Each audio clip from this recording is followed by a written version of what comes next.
These are stories about murder.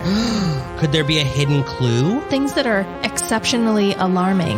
Like what? Just alarming things. Because he's at the bottom of the ocean, every little sound is intensely magnified. He hears animals eating his friends and crewmates. Oh my god. Instead of scattering ashes, he had simply dumped them in the parking lot.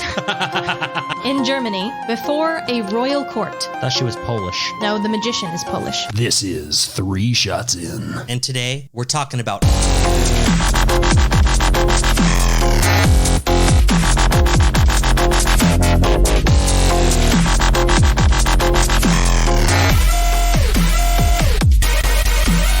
Hi, welcome back to 3 Shots In. I'm Jess. I'm Jake. This is episode 14. Yes, it is. And today we're talking about captains. Captains, like Captain Jack Sparrow. I mean, yeah, maybe. Captain Barbossa. Sure. I think that's all the captains I got. Captain Jean-Luc Picard. Is that Star Trek? Captain Kirk. Kirk. Okay. Captain Morgan.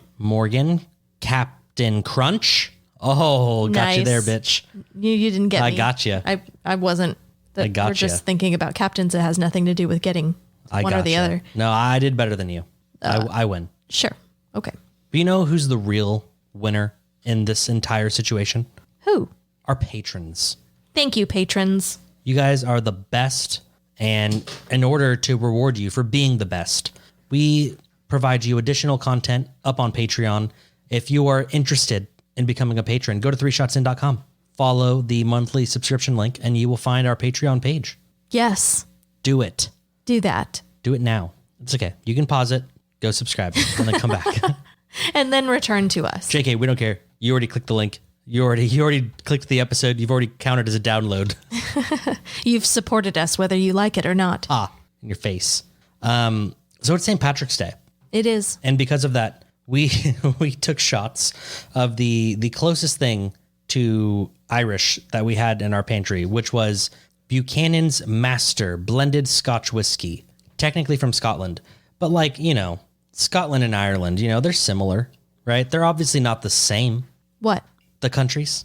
Ireland and Scotland? Yeah. Like they're obviously not the same. Of course. But they're close enough, I think so. They both got like funny accents. Interesting and attractive, you mean? Sure. They both were shit on by the English. Yeah. For like decades. Probably even still today. You think so? Yeah, the English are dirty bastards, dude. Whoa. Yeah, if you're English and you're listening to this, you're gross. You're just nasty, disgusting. So just so you know, we have people who listen in England. Yeah. But not people who listen in Scotland or Ireland. Well, actually, Ireland we have had just a handful of because downloads. The English are probably suppressing us. You think so? To keep us for themselves. They're hogging us. That's right. They've usurped us. Yeah, just like they've been hogging all the resources in the United Kingdom for centuries. They've usurped the resources and our comedy. Yeah. They still think they own us, right? Like, no, bitch. We dumped your tea into the ocean. We beat your ass 200 plus years ago. All right. Suck it. Yeah. We've invited England to suck it. Go drink your tea and watch your Downton Abbey or something. I don't know that people in England actually watch Downton Abbey. No? I have no idea. Is that not a thing? I don't know. I figured they would. I thought Americans liked Downton Abbey more than the actual English. No, Sam and TJ liked Downton Abbey more than the English. No. It was a thing here for a long time. Really? Yeah. Downton Abbey? It swelled and then calmed down, but people were really obsessed with Downton Abbey for a long time. It looked so lame to me. I'm here to tell you, Jacob. Yeah. It is lame. It's lame. Yeah. It is lame. No, I gave it a good, I'd like to believe I gave it a good try. How many episodes? 2. You got to give it 4. That's my rule. All right. If a show has multiple seasons and then you're getting into it, you got to give it at least 4 episodes. Mm-hmm. And that's because I don't know how many shows now I have hated until the 4th episode. And then I'm like, oh, I'm kind of into it now. Possibly 3 episodes, but definitely not 4. So I guess I have 2, maybe 1 more episode to give it before I can make that determination. Now, as of now. Also, did you prep to watch the show? What do you mean? Like, did you make English tea and crumpets and sit down on your couch with your posture perfect? So I'm not the kind of person who bakes. I don't bake things. I don't enjoy cooking or baking. You could have bought them. You could have bought some some scones. Yeah, I didn't do that. I did make myself a little snack. It was at the time, it was probably like a chili cheese dog or something. No, it was probably like crackers and cheese or something. Like carrots and apples, some sugar cubes here and there. Nope, wasn't any of those. Oh, all right. Well, for drinks tonight, we had gimlets. They're gone now. Mine, almost I still gone. have a little bit. They're on the brink. I made some gimlet, and I didn't measure anything. I just kind of winged it, and it was okay. Not bad. Not my best. No, you wing it. Yeah, not my best. I mean, what do we have? Like 8 Jakes in each glass. Yep. 8 Jakes of gin. It would be 2 Jakes of lime juice and 2 Jakes of simple syrup. Yeah. And that made this gimlet, and it was okay. It's not bad. It's okay. I can drink it. Not a big deal. It doesn't taste gross to me. I think I should have doubled up on the lime juice. Maybe. Yeah. Yeah, maybe so. But you live and you learn. Well, anyway, Jacob, do you have anything you'd like to update us with? I would. I no longer am driving a death box. You bought a new car. I did. I bought a new car. You finally got rid of your Ford Focus. My Ford Focus is gone. That's a relief. I no longer have it. I technically still have it, but I no longer drive it. I mean, is the audio system as good in this new one? That was one thing that stood out to me was this new car that I bought also has Bose speakers and not just 2 of them, but 4 of them. Whoa. I know. Does it have LED lights? There are no LED lights. None whatsoever. Oh, that's a disappointment. I know. They're gone. But more safety, I assume. Yeah, like this car, the airbags definitely work. It won't crumple in a fender bender. That's nice. Yeah, and I got a bike rack on the top of my car. So, in case you want to put a bike up there, in case you go biking. Yeah, I imagine people look at my car and they think, wow, that guy bikes on the weekends, Yeah. But I'm here to tell you, I've never biked in my life. And I don't plan on it. But if you ever wanted to, you're prepared. If I wanted to, I could do it with my car for sure. And it's got 4-wheel drive. That's nice. Which is awesome. That's definitely nice Yeah. out here in this neck of the woods. Yep. So. I have maybe one little update. Okay, what is it? I'm pretty sure I mentioned this before, but I beat Hogwarts Legacy. Mm-mm. Oh. You didn't mention that. Well, I did beat it. Okay. Yeah, I beat it. And? Fun game. I should have done it a little differently. I got really excited about being independent and wandering around on my own. So I faced a lot of challenges very early and died a lot of times, but I reaped all the benefits of that and became extremely powerful very quickly. Yeah. But then all the other challenges after that were very watered down for me because I was at my max power. And the max difficulty. Okay. For the game, yeah. So maybe follow the game in story, side quests here, side quests there, story mission, side quest. Yes. I should have done that. I did not. Instead, I gallivanted and went on a murder spree across the countryside. Love that. It was a blast, honestly. I just would have enjoyed the story more if it was a little bit more of a challenge. Okay. But since then, I have created a new character. All right. I don't remember her name. I'm pretty sure it's French. Like I believe I'm Jacqueline Buffet. Buffet? Uh-huh. And I joined Ravenclaw. Gross. Because I wanted to see what their little house looks like behind the secret door they have. Is it just like a library? It's fucking lame as hell. Slytherin is so much cooler. Yeah. I'm so glad I did that first. Ravenclaw blows. It's just a glorified attic. Really? Really it is. There's a lot of books, because it's Ravenclaw. And one statue of Rowena Ravenclaw, the person who founded the group. Yeah, the punk bitch. Mm-hmm. Otherwise, it's just an attic with a lot of books. I know, super duper lame. That is super lame. Yeah, Slytherin. See, no wonder Slytherin why was so much cooler. No wonder why Cho Chang was devoid of all personality. Was she a Ravenclaw? Yeah. That makes sense. Mm-hmm. Cho. Good old Cho. Yeah, next, after this character, I'm going to make my Gryffindor. Don't know who she'll be yet. And then I'm going to make my Hufflepuff, who's going to be my serial killer. Yes. Yes, that's the one who's going to learn Avada Kedavra early on and cast it on everyone and everything as often as possible. All of my characters will have the same name. And that's because I have a fake name that I made the first time in like some sort of Hogwarts thing. Like I made a fake name and I've used it as my like pseudonym for everything. Okay. Even not that I would ever do this. And of course I never did, but like when COVID was at its peak. Was it like Fats McGee or? Yeah. Pudge McGee. Yeah. I had to like fill out forms saying that, yes, I quarantined for X amount of days and I'm going to quarantine and I'm vaccinated and blah, blah, blah, blah, blah, and all this shit.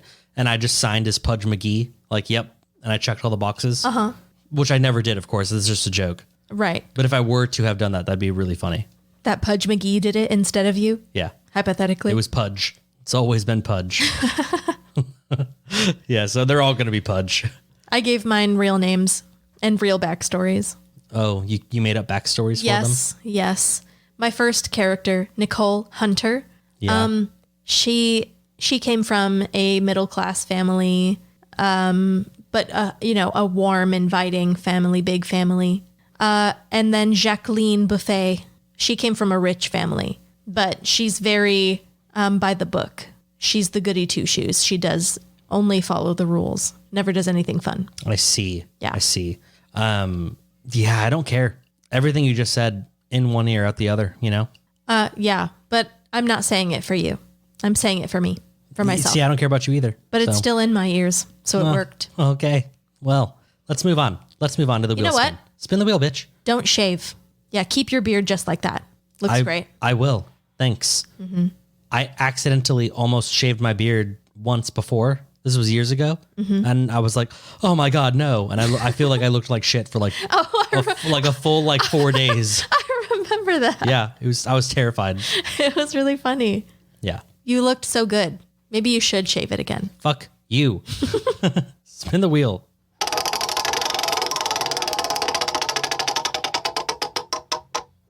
Oh no, your captain has crashed your ship. Are you on King Kong's Skull Island, Xenomorph's LV-46, Avatar's Pandora? You mean 426? Yeah, 426, Avatar's Pandora, or New Jersey? I mean, I'm not going to lie to you.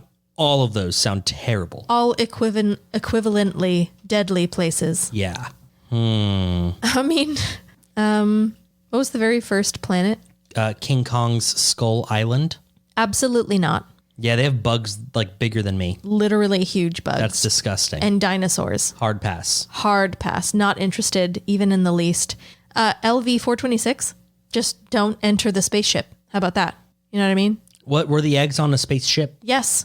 So you just don't go in the... But there was nothing there but like rain and rocks. Oh, I guess. Like you're not going to make it very far. It would be boring. Yeah. Basically, you would commit suicide by alien pregnancy just to get out of it. Or you would just starve to death. Yeah. Like there would be no in between. Right. Okay. So are you going to go to Avatar's Pandora? No, because the air is toxic, remember? Oh, I didn't remember that. I forgot about that. If you don't have an avatar body. If you're not a big blue person with a big blue penis. So I'm going won't to make Jersey. You're going to go to Jersey? Mm-hmm. Fuck, man. I think I'm going to fare well because in this hypothetical scenario, I imagine that I'm not married. But the air in New Jersey is also toxic. Well, sure. Just like Pandora. No. Pandora, you'll die within seconds.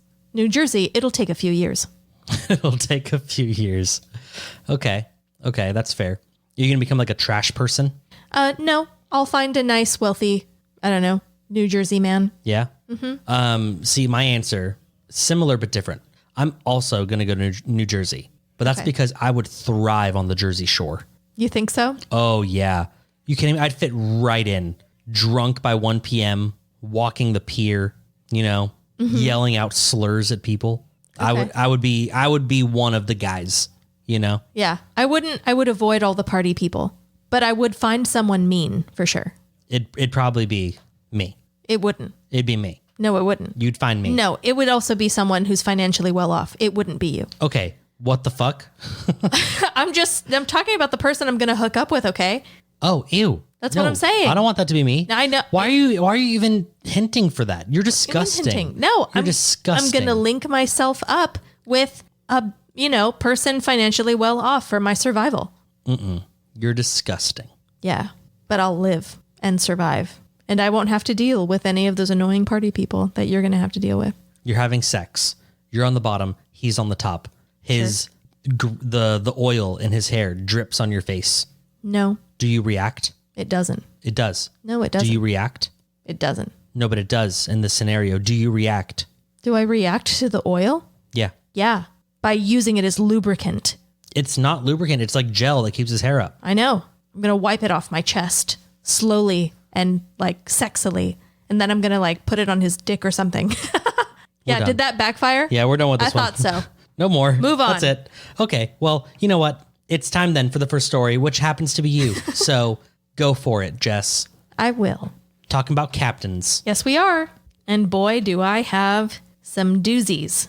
Because, Jacob, when I thought of captains, I thought of chivalry and bravery. I thought of captains who put women and children first, as it were. And then I decided it would be so much more fun if I found captains who didn't stick to that even a little bit. Oh, like asshole? Yeah, total asshole captains who were the first on the life rafts as opposed to Well, they're the most children. important person on the ship. You think so? Yeah. Okay. It makes sense that they'd be the first. Right. Well, with regard to the phrase women and children first, obviously that's referring to women and children being given priority over men. So I guess the origins of that were from the Birkenhead drill, which is named after a ship called the Birkenhead. The Birkenhead drill? Yeah. Like a practice? Like protocol. Yeah. Okay. Yeah. So it's unofficial, but it is still practiced today.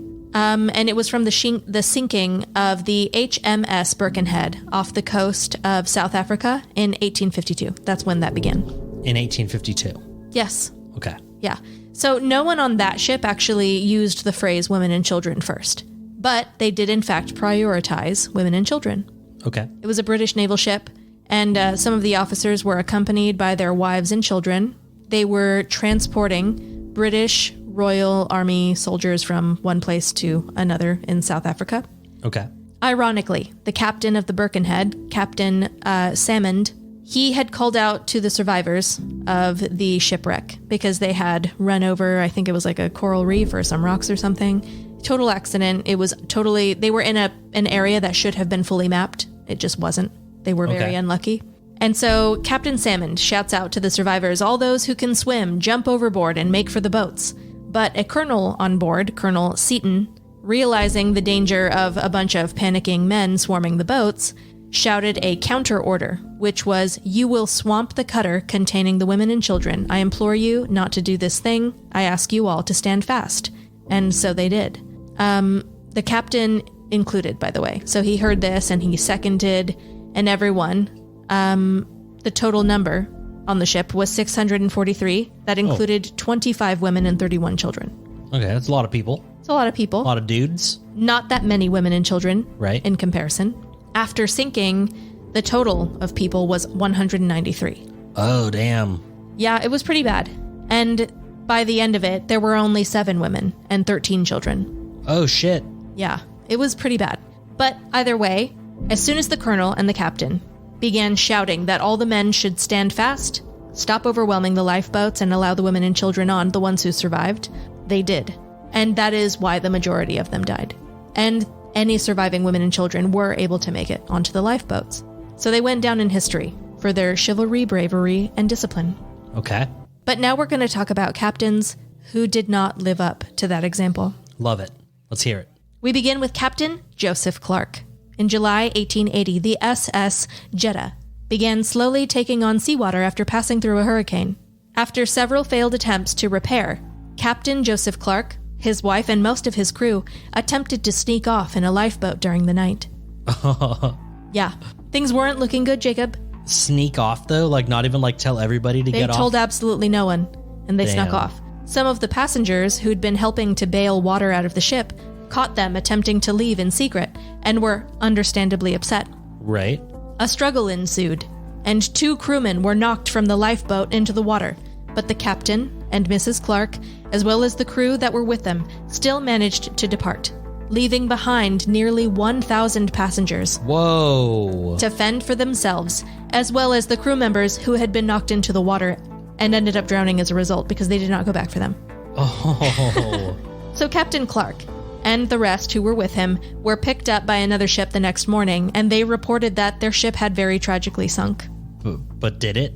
They wove a story about passengers becoming violent and crazy and murdering 2 crewmen. It was mutiny. It was, according to them. But as it turned out, the Jeddah did not sink. Yeah, passengers reported that after the captain's lifeboat had been launched, the second mate, along with a few passengers, had also tried to sneak off with one. The other passengers were able to stop them, but the lifeboat was flung into the water, and the second mate and 2 passengers who were with him aboard the lifeboat drowned. Okay. Afterwards, the remaining 20 crew members who were left behind, including 2 officers, with the help of all the remaining passengers, like I said, who were 1,000, successfully bailed the water out of the ship's engine room. They then hoisted distress signals, and they floated safely until they too were found. Wow. Yeah. And they had nothing but shit to talk, I'm sure. Absolutely nothing but shit. Yeah. Yeah. Didn't matter, though. The only repercussion that the captain received was the suspension of his master's certificate for 3 years. Okay, so he can't captain for 3 years? Not for 3 years. But then he can get right back to it. Yeah, he did. Oh, he did? Probably. Okay. You don't know. No idea. Okay. It was also a long time ago, and I didn't care. That's fair. Well, next up, Captain Francisco Schettino. You mean Francisco? It's spelled with an E. Oh, so like literally like Francesco? Francesco. Interesting. Yeah. Never heard that before. He's Italian. Oh, you mean a Francesco? Francesco Schettino. Yeah. January 13th, 2012.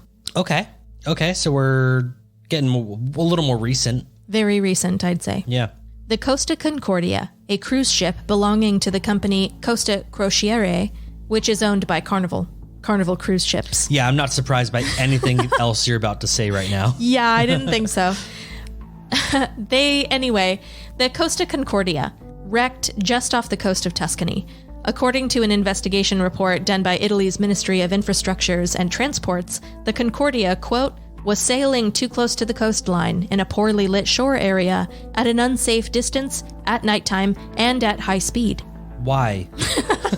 No idea. Like, there's literally not one reason for that to be? Yeah, like that was like, this ship did red flag in red flag while they red flagged and red flagged. Yeah. All in all, this was a red flag. Right. The ship, unsurprisingly, struck a reef known as the Skull Rocks. I wonder why. They ended up listing almost completely onto its right side. Oh, shit. Yeah, Captain Schettino, who'd been responsible, you see, for the steering of the ship at the time that it wrecked. He was literally steering it? He literally was. And he had been alone on the bridge with his mistress. Oh, I see. A young Moldovan dancer, whom he'd snuck onto the cruise, a cruise on which his wife and child were not invited. Love it. His very first move after the impact was to phone the company's crisis coordinator for guidance. Okay. The impact and water leakage caused an electrical blackout on the ship.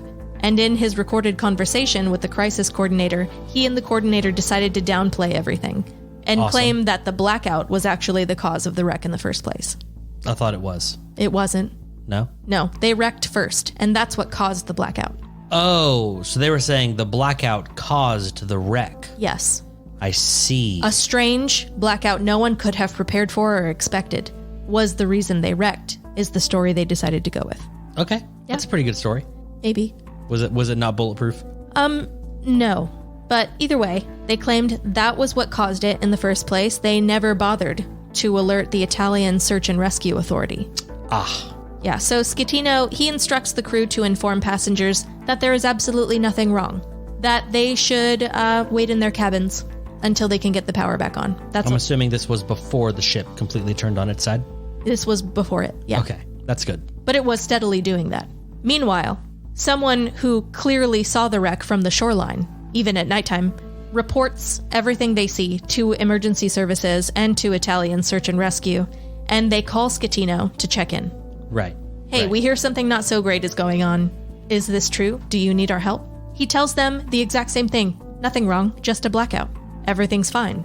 Does not tell them that the ship is sinking for 20 minutes. Okay. Even though it is. Right. Over an hour after the impact, the crew begins to evacuate. The crew. Oh, I see. Yes, the passengers testified later on that no alarm to proceed to the lifeboats was ever sounded. Yeah. No witnesses. Exactly.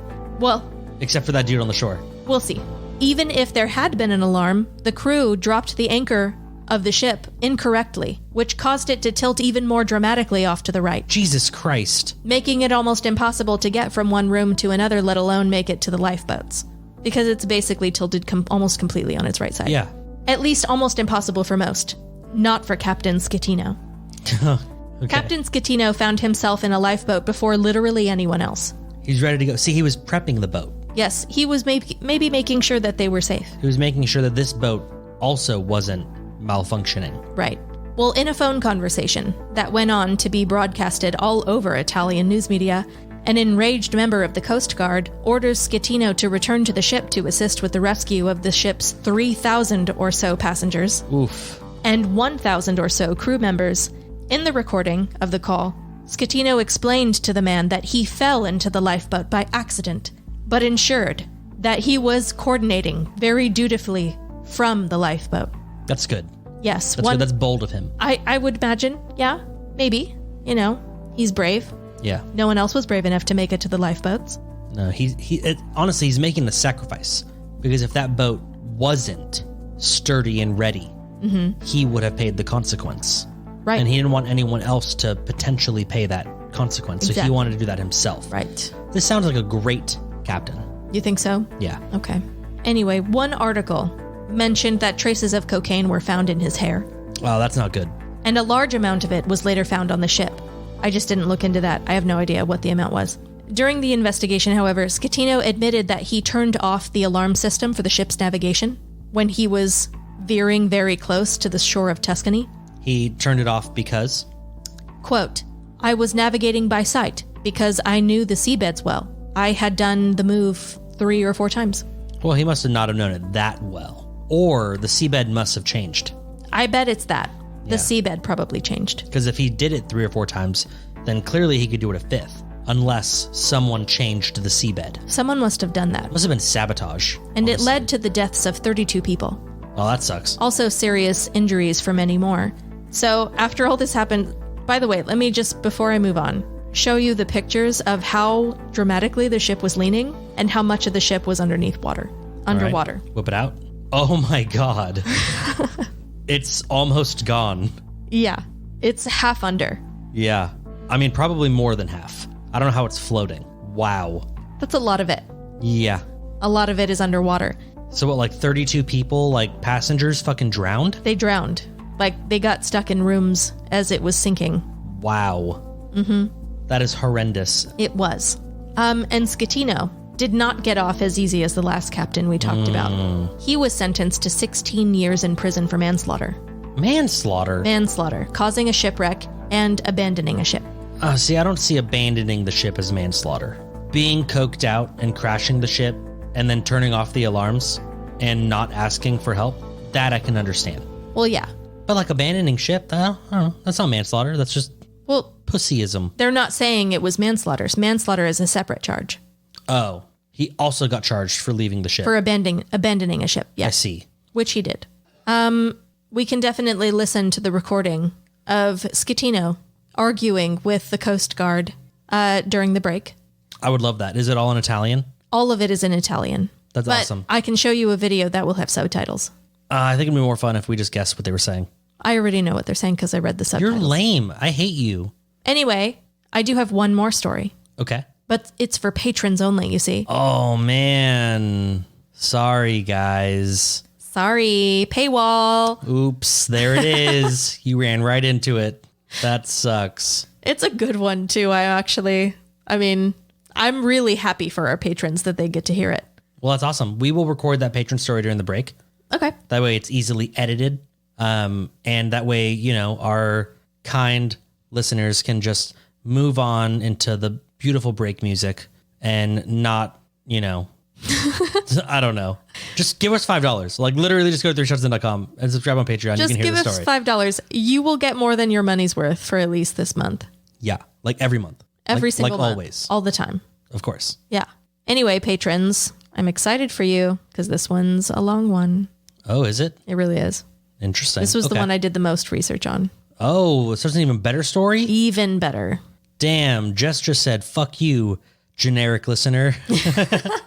Generic poor listener. Oh, I did as much research on the other ones. It's just, the first one happened in the 1800s. And I mean, that's about as much as we're going to get from that one.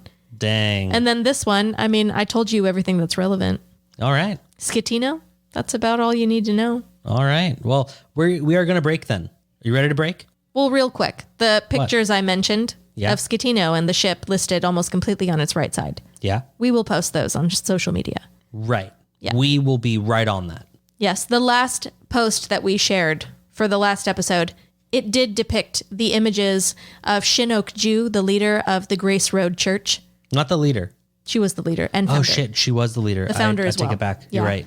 Yes, being very sweet, perfectly joyous, the first two pictures, Until she wasn't. until she was not. She had to put the beat down on somebody. Yeah, we have a picture depicting that exact beatdown.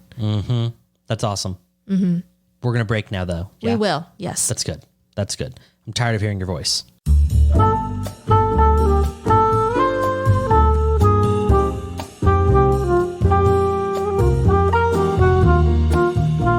Jess, Yeah, I saw Scream 6, okay. And and it was a Scream movie. it was awful. It was pretty bad. I'm not gonna lie, it was pretty bad. But it was funny enough that I'll definitely watch it again. Like, Okay. the kills were so funny. Courtney Cox looks like complete dog shit. Oh, She looks fucking awful. aw, man. And in the movie, she's like dating this this mountain of a man, right? He's probably like in his like mid to late 20s Whoa. and is just like this bulked black dude. Like, Well, huge. She was in Cougar Town, remember that? Yes. And don't mean to spoil the movie, but he dies very quickly and very easily. Okay. And then the killer is like fighting Courtney Cox and she's like taking him down. What? And it's like, there is no way No. this brittle fucking lipo Botoxed up woman could fight this person that just, slaughtered this fucking linebacker and like threw him through a living room. And Courtney Cox is like, hiya, hiya. And like, there's no fucking way. Dude, she looked rough. Well, how can you know that if you haven't fought her yourself, is all I'm saying. That's true. I guess I don't know. But damn, dude, she was beat. Her face was so fucked.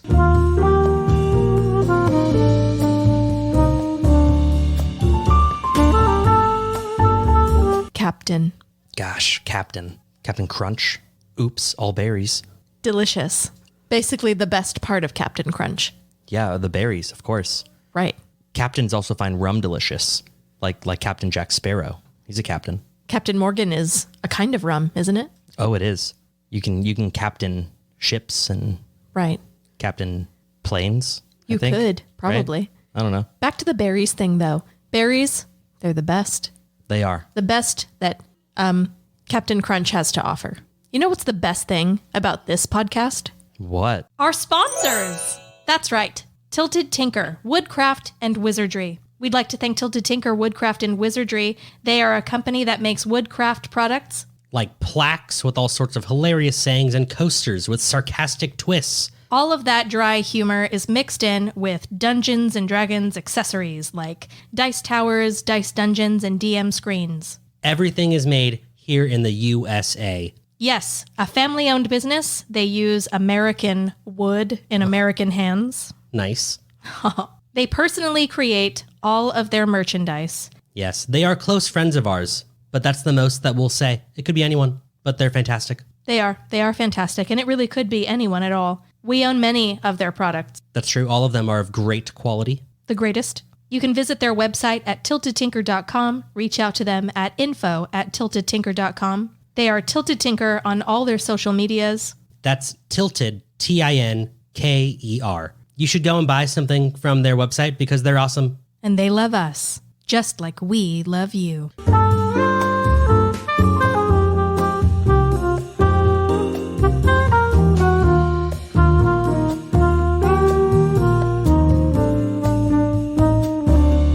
All right. So have here a recording.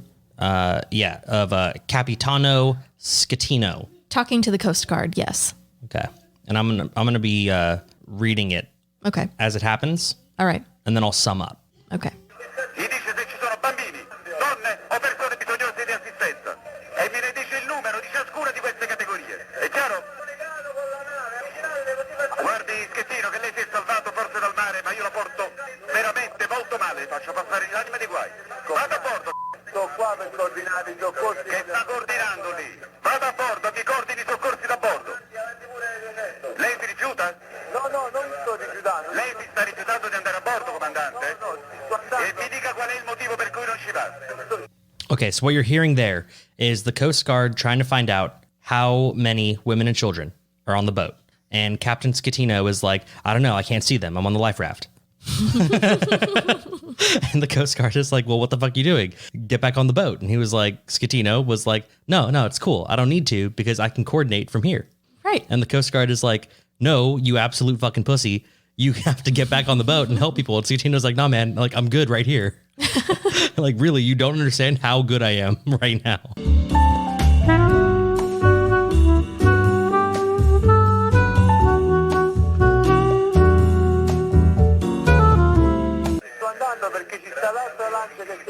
Lei vada a bordo, è un ordine. Lei Oh, he sounds mad. Lei ha dichiarato l'abbandono nave. Adesso comando io. Lei vada a bordo. È chiaro? Andando a bordo. Vada. So the Coast Guard man, Yeah. very angry. Seems upset. As you heard. And he's saying, like, basically, get back on the ship. Schettino saying no. Coast Guard man says, fine, fuck you. I'm in charge now, and I'm ordering you, get on the boat. And the captain is like, no, the fuck you're not. Like, I'm good, man. I'm fine. Yeah, Coast Guard's not very happy with Schettino. He's not. No, Schettino he's happy though. He said he's helping them get the other life raft ready. He's watching them He's making sure that get the other life raft the other ready. life raft is okay. Mi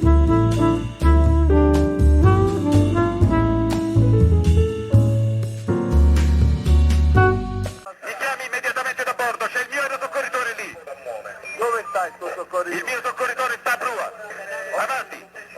Ci sono già dei cadaveri, Schettino. Avanti. Quanti cadaveri ci sono? Non lo so, uno lo so. What does avati mean? I think that means bodies or like now. Basically, now what you're hearing is the Coast Guard is like, hey man, hey captain, the air support is already there and they're helping people get back on the ship and help people get to the air support.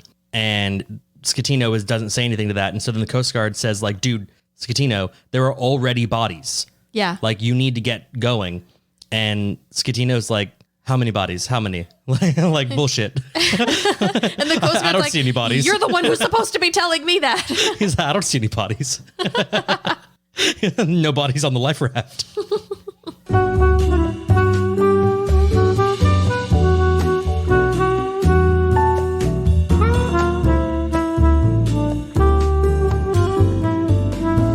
Devi dire lei quanti ce ne sono, Cristo.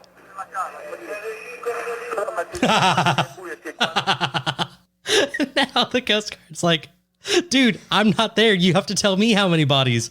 And Schettino goes, it's dark. I can't see anything.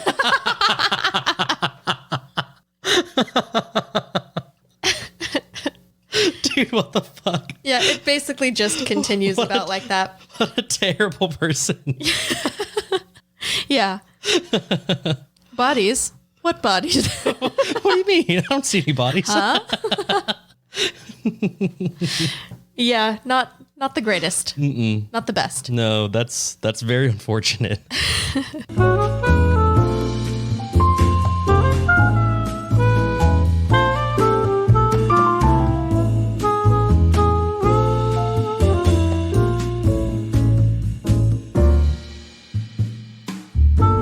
Dude, look how fucked up she looks.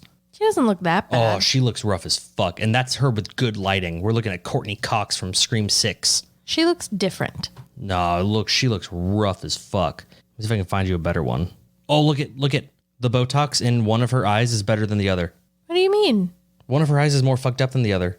They look the same to me. Jessica, what are you? You fucking Courtney Cox? No. Then why are you being so fucking nice? Fuck this skeletal bitch. Look at that. I don't know, because I said all the same things you're saying a while ago, and now I feel bad about it. Oh my God. She's probably still really cool. I'm sure she is. She doesn't listen to this fucking podcast. I know. It's not about that. Look, and if one day she does, then she can fucking sue us for defamation or something. She doesn't have to do that. There's lots of people talking about botched Botox. Oh, look, here she is, angry. Which I'm not saying is what she has. She looks better there, honestly. You're being mean. No, you know who else looked really rough? Who? Hayden Panettiere was in the movie. What? Oh, yeah, she was in the other one. Yeah, she came back. Rough? Dude, she looked rough. No. Like, you can tell every scene that she was in, like every time she spoke, the camera was like really close to her face, and they did like a whole bunch of like special effects to like try to make her look better. Okay. Dude, she looked rough. No way. Way. Hayden Panettiere? Yes. Telling you. Oh. It was rough. Yeah. And the best actor in the whole movie, Little Ortega. Jenna Ortega. She killed it. Yeah. Her character was lame as shit. Like, stupid shit happened that makes absolutely no sense because of poor writing, but that wasn't her fault. Sure. Yeah, she killed it.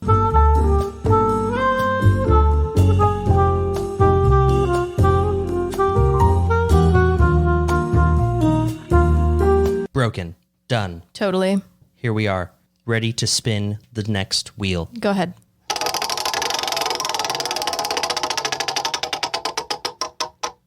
You have to captain a booze cruise.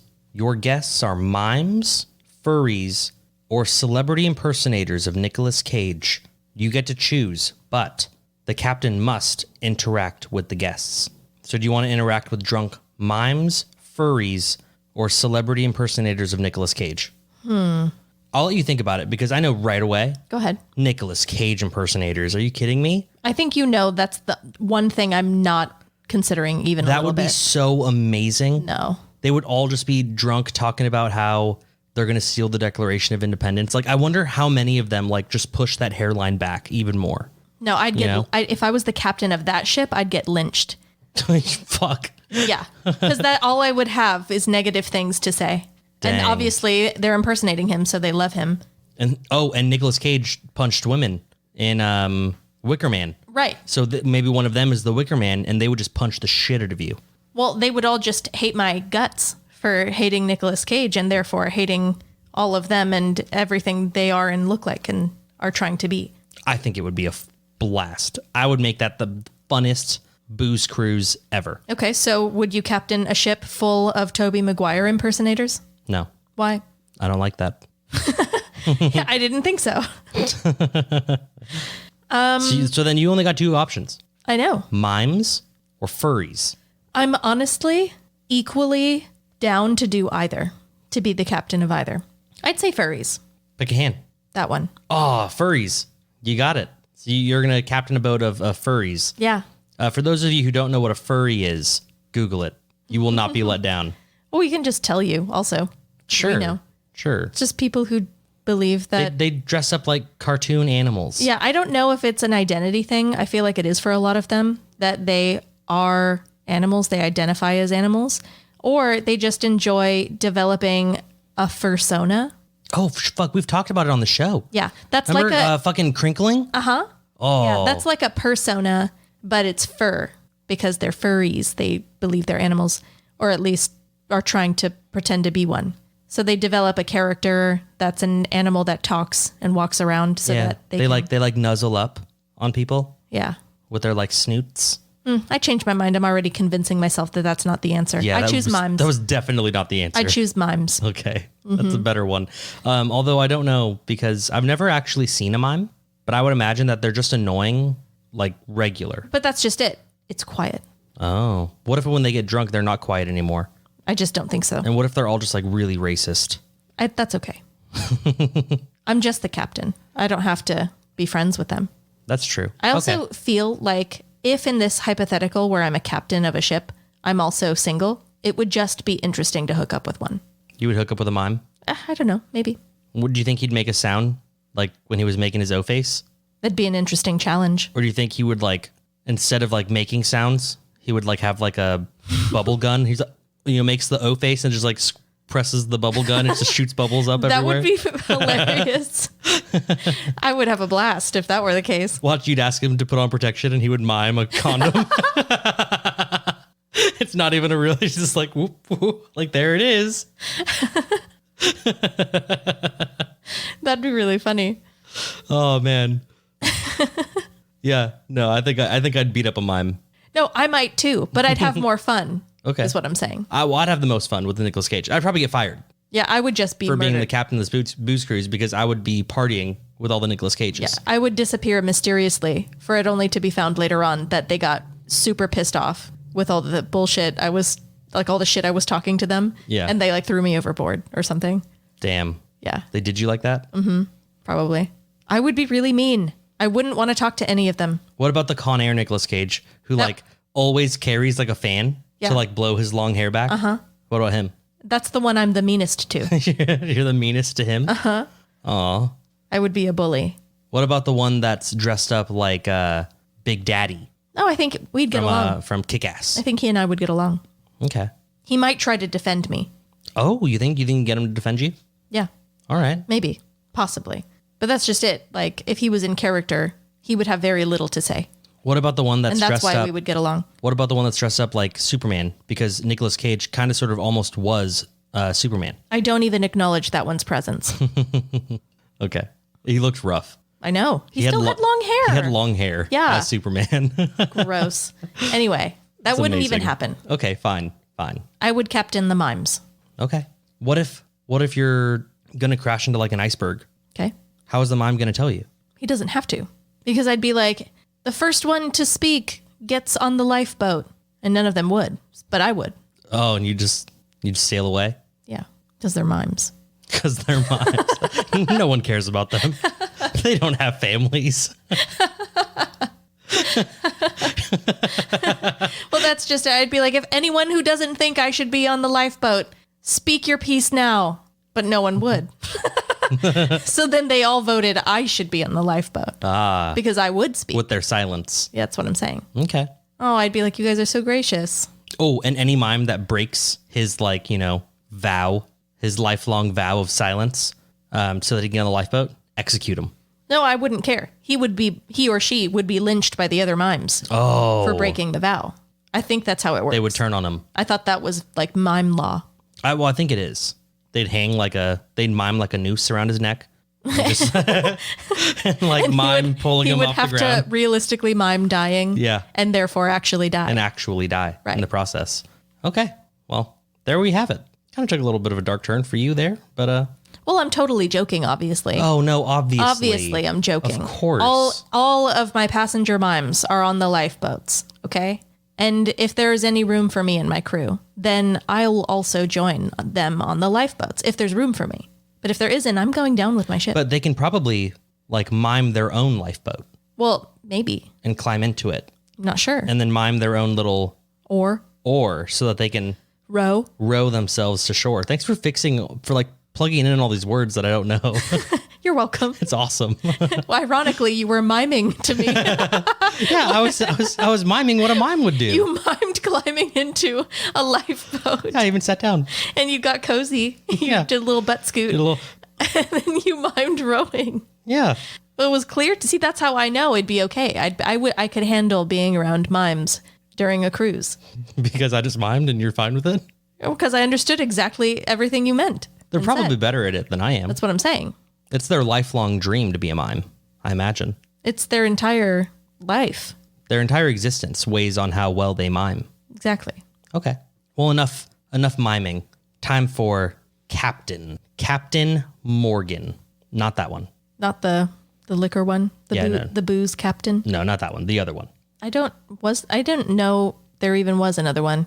Oh, there was. So, this is the story of the disappearance of Captain Morgan. The story begins in the summer of 1826 in upstate New York. Okay. This was on obviously the outer edges of the American frontier. Mm-hmm. Two men wanted to secure personal fame and fortune. Okay. One was David C. Miller, who was a publisher for a Republican news media.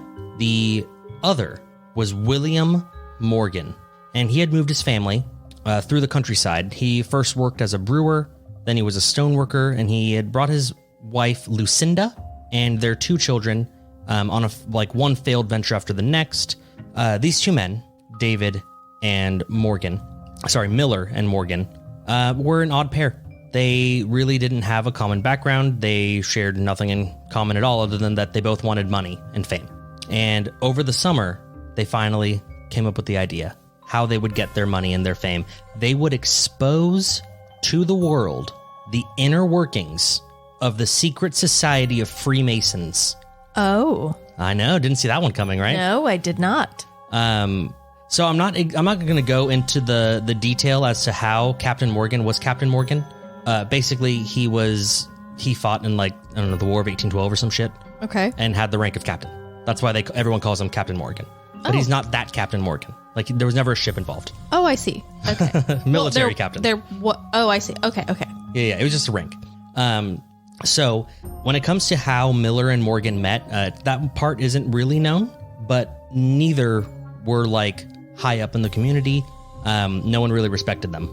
They were just people. Didn't really make a name for themselves. No. And obviously, they both had some deep-seated hate towards the Freemasonry. Why is that? It apparently at this time served as a symbol for the establishment class.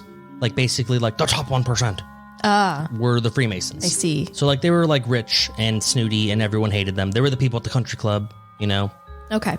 Yes. So Freemasonry is thought to have originated in England sometime in the 1500s as a trade organization made up of stoneworkers, obviously, masons. But obviously it took a more philosophical turn. Okay.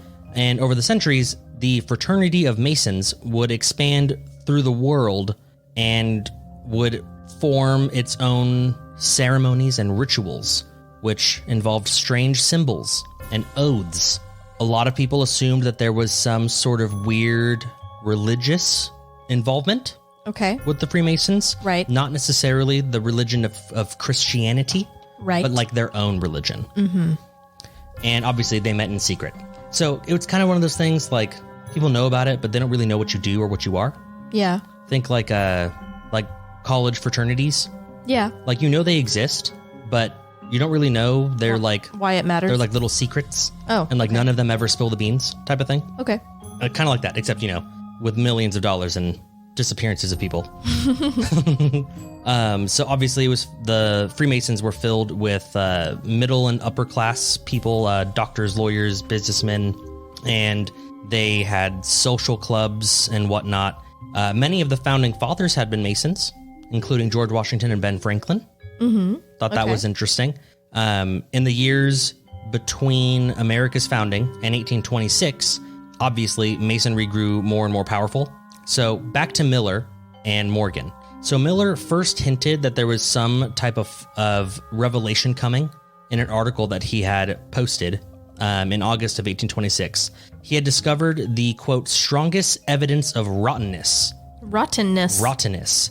And he was trying to compel, he said that evidence compelled him and an unnamed collaborator, Captain Morgan, quote, to an act of justice to ourselves and to the public.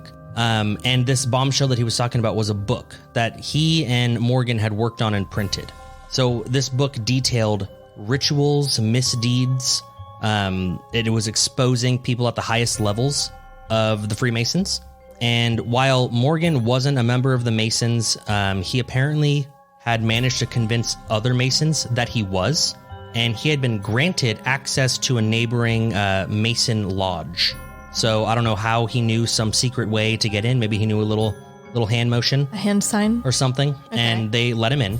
And he was able to witness what he called dark ceremonies. And he wrote down their doings in a manuscript. Now, news of Miller and Morgan's upcoming book started to spread, and Masons in local or nearby counties apparently began to worry. So groups of concerned Masons began harassing Miller and Morgan with prosecutions for petty debt. It sounds kind of weird, but then again... Petty debt? Petty debt. But the times were different back then. They were indebted pettily? Think petty as in small. That's what I'm thinking. They owed, someone $15 or... Morgan was arrested and put in jail because he had a debt of $2.65. Yeah. Like, they're just trying to, like, scare them. Like, if we can do that, we can do anything or whatever. Sure. So suspicious appearances began in the counties around where they were. So, like, a whole bunch of Masons were showing up Okay. from other areas. Mm-hmm. And on September 8th, a group of Masons had attempted to destroy Miller's offices. Whoa. That's right. So Miller was out drinking at a local tavern. A group of several dozen men attacked his print shop. They found that, they went in and started like ransacking shit. They're probably going to burn it. Yeah. But somehow Miller knew they were going to be there.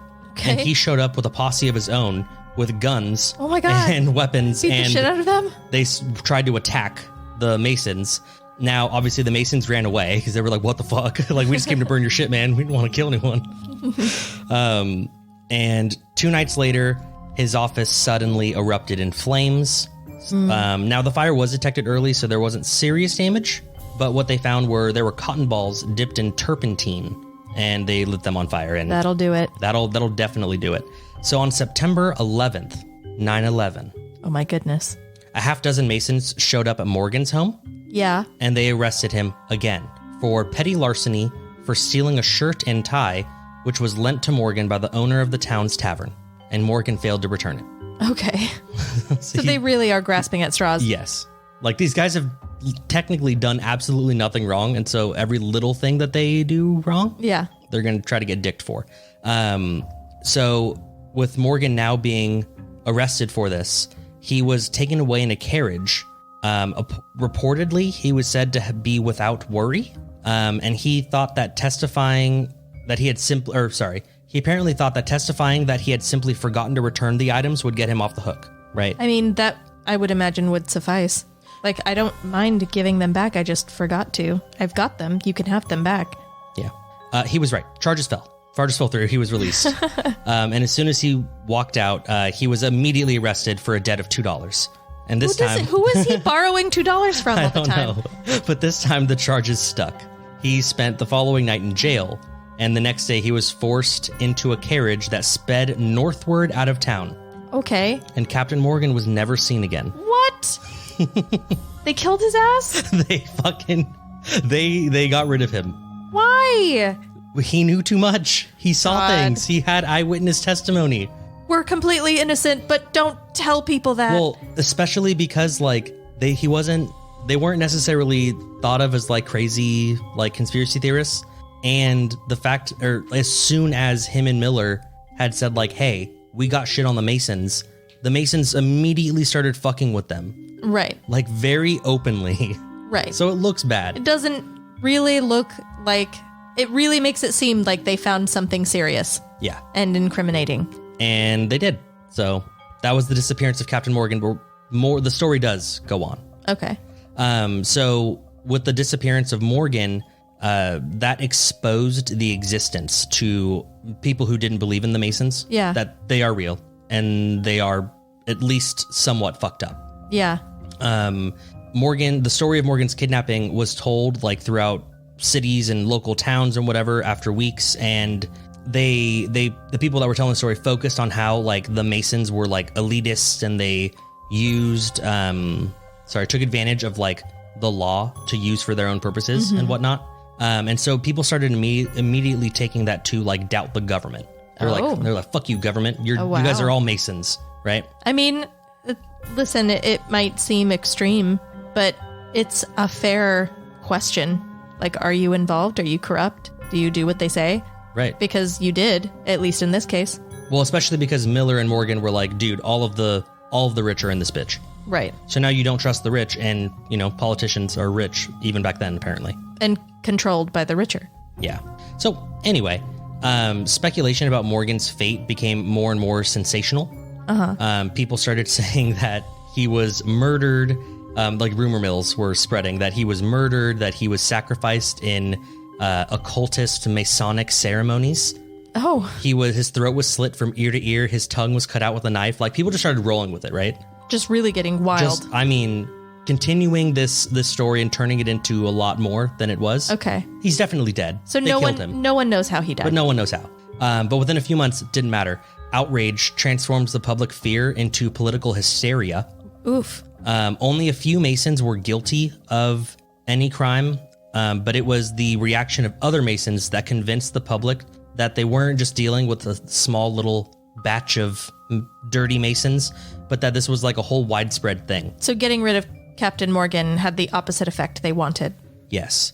And now the Masons, being apparently retarded, began publicly defending Morgan's abduction. What? Yeah. Many of them apparently were public figures, and they said, quote, "If they are publishing the true secrets of Masonry, should not think the lives of half a dozen such men as Morgan and Miller of any consequence in suppressing the work." So basically, needs of the many outweigh the needs of the few. Fuck those guys. They were going to spill the beans. If they were going to share our secrets, they deserved it. Yeah. A judge had said, a Masonic judge is what they called him, said, quote, "Whatever Morgan's fate might have been, he deserved it. He had forfeited his life." Oh my God. Dude, they're just doubling down, right? They don't fucking care. January now, 1827, there was a trial that was set that would see the Masons charged for the abduction of Morgan. Mm-hmm. Obviously, they had a lot of money and very prestigious lawyers. A lot of strings to pull. And the 4 defendants were sentenced to lenient terms. So it was A slap on the wrist. One got 2 years, Oh, okay. right? One got a month. Others got slaps on the wrist. And they were convicted of forcibly moving Morgan from one place to another against his will. But there's no proof that he's dead, I guess. Right. They're saying there's no proof that they killed him. Just I mean, it really technically kidnapped him. seems like he's dead, considering he didn't reappear back into his life Yeah. after you absconded with him. So, Yeah. So this only pissed the public off even more, right? well, yeah. And once the trial was finished, the movement became larger. Apparently, the people were furious about how Morgan's abductors received no punishment. They did a little bit, but Not really. not really. And in February of 1827, so this would be 5 months after Morgan had gone missing, the Anti-Masonic Party was born. Oh my A goodness. political party, literally called themselves Anti-Masonic. Anti-Masonic. Masonic, whatever. Yeah. In 1828, elections had marked a major turning point for the anti-Masons. The movement spread as anti-Masonic candidates won seats in state legislatures across the country, and they rose to the federal level. They became the first third party in the United States to send candidates to Congress, and they got about a half dozen members in the House of Representatives. So about half a dozen congressmen were anti-Masons. Okay. Well, that was their party affiliation, which was unheard of. Yeah. There was only Democrats and Republicans. Now you got anti-Masons up in there. So unfortunately, when a party like this comes from, fury and hatred, Yeah. it leads to a sort of extremism. What do you mean? So a lot of people in the party, right? So the leaders of the party were the congressmen and whatnot, The anti-Mason the party? anti-Mason party. And they were basically like, hey, yeah, we need to bring down the rich and blah, blah, blah. And the people were like, no, fuck it. We need to murder them. You have to murder the rich. Oh my God. Fuck the rich. And so basically because of the essentially anarchism that a lot of people in the party wanted, Yeah. the party was destroyed from the inside out and nobody trusted They them anymore. basically ate themselves. Yeah. Yeah. So they lasted about a year and then that was it. But obviously it didn't mean that, the anti-Masons cause had passed apparently throughout the decades. A few politicians would make their names proclaiming the evils of Masonry. In the 40s, the anti-Mason party was dead and gone, obviously.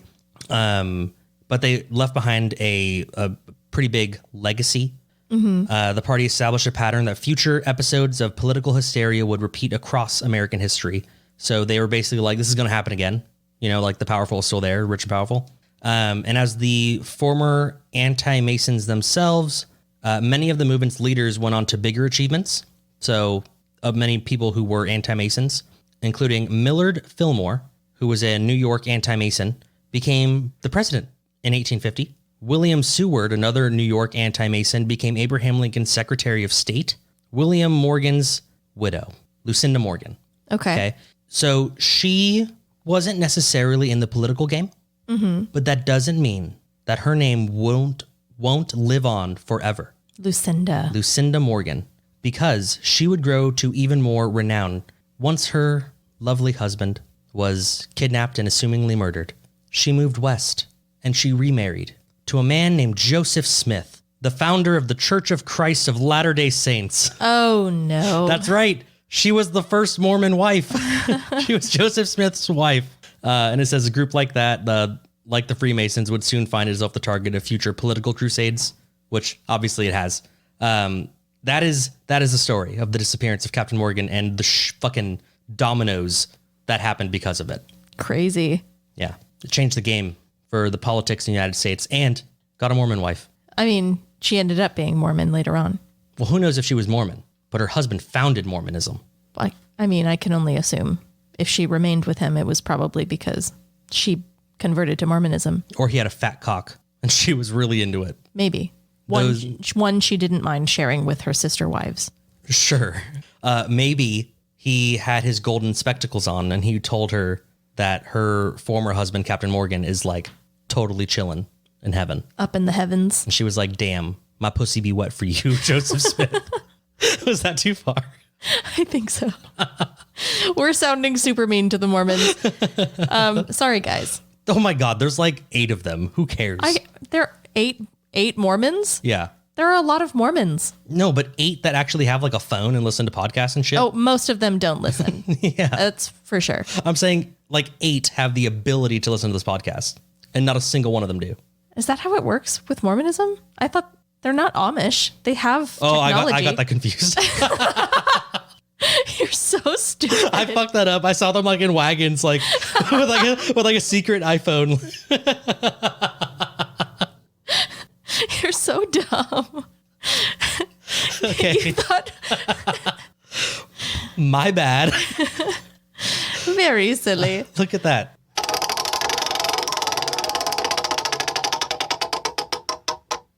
All right, you're going 20,000 leagues under the sea. You must choose your captain.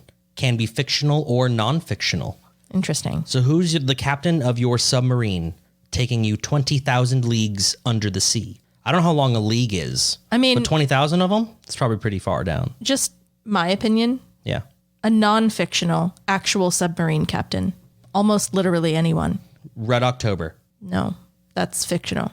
Unless you're thinking about the story the movie was based on. I was thinking Sean Connery. Yeah, and I do not want Sean Connery to be the captain of the submarine taking me 20,000 leagues under the sea. I hate the deep sea. And if I'm going to go there, I'm going to go with someone who knows what they're doing because I'm going to be terrified either way. And I'm not going to trust anyone else. I'm probably realistically not going to trust an actual submarine captain either. I'm just going to be freaked out the whole time. But I'll be, I don't know, more reassured if someone like that is the captain and not someone like Captain Crunch. You don't want Captain Crunch? I don't want that. Okay. Well, I just Googled what a league is, like how far a league is or how much like length a league is. It is about, so 1 league is about 3.5 miles. Hideous. So if you're going 20,000, let me use my calculator here. Oh my God, 70,000 miles? That's not even possible. But no, it's not. What was it? 20,000 leagues under the sea. Oh, maybe that means like you're like not necessarily going 20,000 leagues deep. You're traveling for 20,000 leagues. No clue. So like you're traveling 70,000 miles in this submarine, whether you're going up, down, side to side. I just know if I'm going in the ocean in a submarine, I'm just going to have it captained by a submarine captain. That's fine. Name one. Any experienced submarine captain who hasn't like been in prison for being a shitty captain. Are you Googling submarine captains right now? Yeah, I just Googled submarine captain. Preferably one who speaks English so that I can talk to them and they can be like, hey, calm down, you fucking bitch. Go back to bed. Boom. In English to me. Captain Jessica Rotsiox. Ooh, that's a good name. She is a U.S. Coast Guard captain. And she's been inside submarines? Yes. She was a Navy submarine captain, and she served as chief of staff to a flag officer. I don't know what any of this means. I don't know ship stuff. If she's been in a submarine more than one time, You trust her? Yeah. Oh, here's a picture of her. I'd trust her too. Oh, shit. Yeah. Yeah, she looks really trustworthy, actually. I would feel much safer. She looks like she fucks, you know? Can I see her last name? You pronounced it really weird. Oh, it was a really weird one. Let me just see. So don't click the link, but you can see the link and see her name right under it. It's a hyphen. Jessica Rozzy Oaks? Or Ox? Ox? I don't know. Jessica Rozzy Ox. Yeah. Cool. That's who you choose? Captain Rozzy Ox. Lame. Or Oaks. Lame. I'm terrified of the ocean. Look, I'm either having a blast or I'm not going at all. But I thought that was the question, is you have to go, so who's your captain? Oh, I know. I'm going to answer the question. Go ahead. Captain Jack Sparrow. Me and him, I'm going to be his first mate, obviously. And we're just going to get fucking hammered, drinking rum.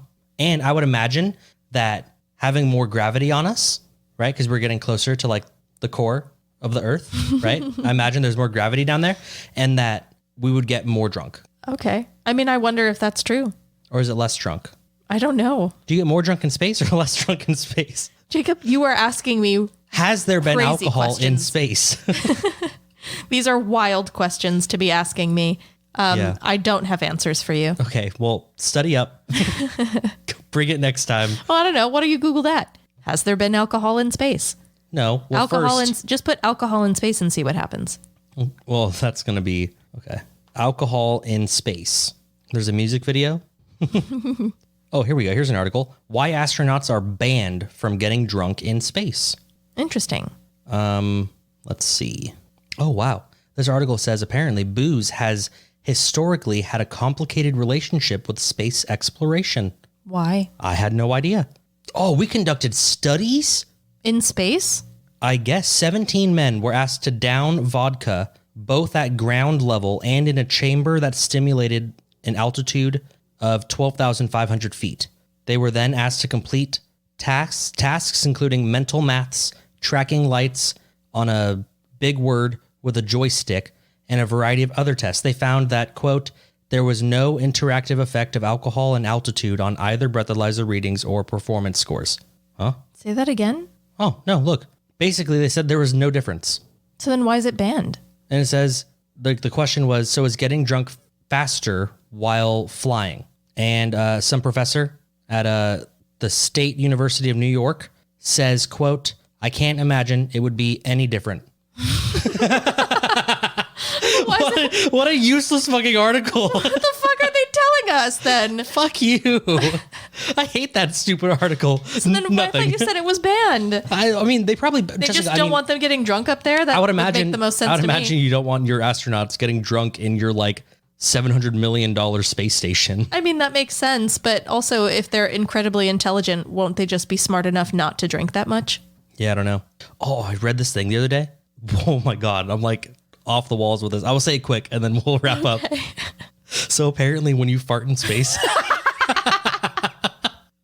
Does it propel you? it creates, because the air doesn't just expand everywhere. Okay. It, because there's no gravity, Stays together? it forms like an air bubble. Okay. And like the bubble will just float around. And so apparently astronauts could be like, swimming through space, floating through and just catch a fart in the face. And they just never go away. Yeah, hold on. I need to see if I can find it. So by the time they're done with a trip, they just don't breathe as they're traveling through the space, through the rocket ship or whatever. I think I deleted it from my photos because it just looks disgusting. Here we go. Space farts. It says farts don't really go away in zero gravity because there's no convection. Space talk. They make bubbles. They can't dissipate. So floating bubbles of gas just hover like space mines. And it says, if you want to be an astronaut, this is your future. Hordes of people spewing anal gases until the air turns brown.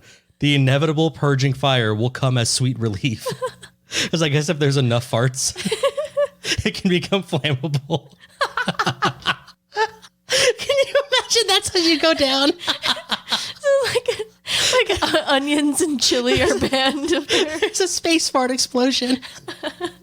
Hold on, do you want to see the picture? Yes. You're going to hate it. Ew. It's like dyed underwear. Yeah. From the 1960s. I guess so. Is that a little fart pouch? Or is that for dick and balls? That's either a fart pouch so that the bubbles stay in your own ass, or it's a dick and ball pouch so that your dick and balls don't, float around, I guess. It's probably a fart pouch, if we're being honest. Yeah. But yeah, apparently that was a real problem that they had to figure out how to not have a problem. That's hilarious. Okay. Well, if you liked what you heard, everybody, please like, rate, subscribe, and share this podcast. You can share it with absolutely anyone who is worried about space farts, anyone who likes to drink when they're in submarines. Worried about farts at all, honestly. Anyone who's a captain. Oh, for sure. Captains would love it. Yeah. Anyone who's been on a ship, is interested in ships, or has ever heard of ships before. If you're going on a cruise and there's an open mic night, take a few seconds, talk about 3 Shots In. Hey, you should listen to the 3 Shots In podcast with Jake and Jess. It's open mic, you can do whatever you want. Tell them about us. Here's their really cool cover artwork. It's so dope. It's amazing. Please visit our website, 3shotsin.com. There we have links to our single-time donation PayPal, where you can leave us a little tip, little $5. Yeah, just a quick little fiver. Little $5. Maybe a tenner. Little hundo. Maybe like a little grand or something. A G. 1G. 1K. Is that 1K? the same? Isn't that the same thing? 1,000 and 1G. 1K. is 1K and 1G. Yeah, I don't know. 1 grand, one. Just leave us money. just send some cash, dude. Yeah. And we also have a link there for our Patreon, which is our precious baby that we love so much and would love for you to be a part of. $5 a month. And you get access to just so much more than just this podcast. We put extra content up there. We have an extra podcast called 3 Shots in Cinema. 3 Shots Cinema. Sorry. Yeah. You fucked up the pun, Jess. 3 Shots Cinema. I corrected it. Anyway, go and listen to it. It's fantastic. Yes, Couldn't recommend it enough. We watch what turns out to be terrible movies, and we talk about them. And we talk about them in arguably the most interesting way possible. Anyone who talks about these movies, nowhere near as interesting as we are. Yeah. We're the best of the best. I think so. And we save it for our patrons. So go become one now. Oh, yeah.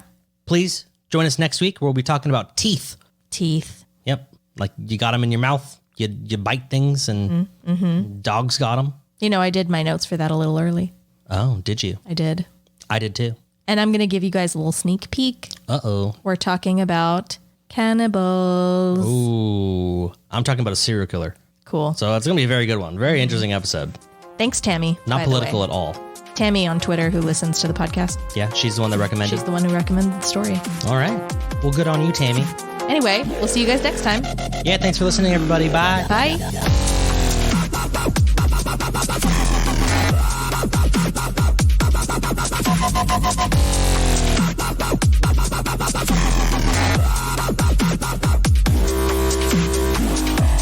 All that to say, Courtney Cox looked rough as fuck.